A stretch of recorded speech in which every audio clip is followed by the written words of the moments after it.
उस वक्त राजेश खन्ना स्टारडम के शिखर पर थे। तमाम डायरेक्टर, प्रोड्यूसर उनके आगे पीछे घुमा करते थे। काका के प्रति ऐसी दीवानगी थी कि उनका गुरु कुर्ता नजरें झुकाकर और गर्दन टेढ़ी कर बात करने की अदा युवाओं का स्टाइल स्टेटमेंट बन गया था। इसी दौरान जब उन्होंने अपनी उम्र से महज 15 साल छोटी डिम्पल कपाड़िया से शादी का फैसला किया तो सब हैरान रह गए थे। डिम्पल उस वक्त महज 16 साल की थी और बॉबी की शूटिंग कर रही थी।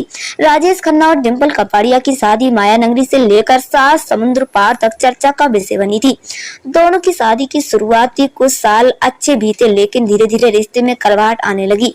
इसकी सबसे बड़ी वजह ये थी कि काका नहीं चाहते थे कि उनकी पत्नी फिल्मों में काम करें। डिम्पल ने ऐसा ही किया। हालांकि इस दरमियान डिम्पल कपाड़िया को लगातार फिल्मों के ऑफर मिलते रहे। ऐसा ही एक वाकया तब हुआ जब मनोज कुमार ने डिम्पल कपाड़िया को एक फिल्म ऑफर कर दी।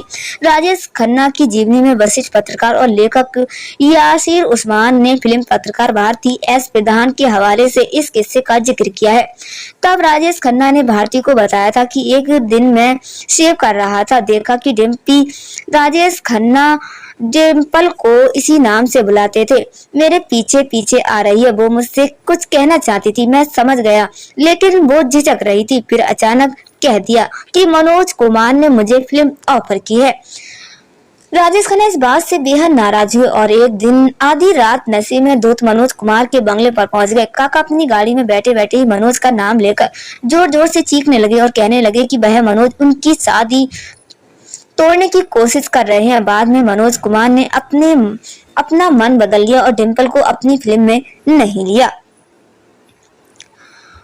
डिम्पल और राजेश खन्ना की शादी से डिम्पल के पिता चुन्नी भाई का कपाड़िया बहुत खुश थे। उन्हें सुपरस्टार दामाद मिलने जा रहा था। हालांकि डिम्पल की माँ बिट्टी कपाड़िया इस रिश्ते के खिलाफ थी। वह नहीं चाहती थी कि उनकी बेटी अपनी उम्र से करीब दुगनी उम्र के शख्स से शादी करे। यही वजह थी कि राजेश खन्ना और डिम्पल कपाड़िया की शादी वाले दिन भी उनका रो रो कर बुरा हाल था।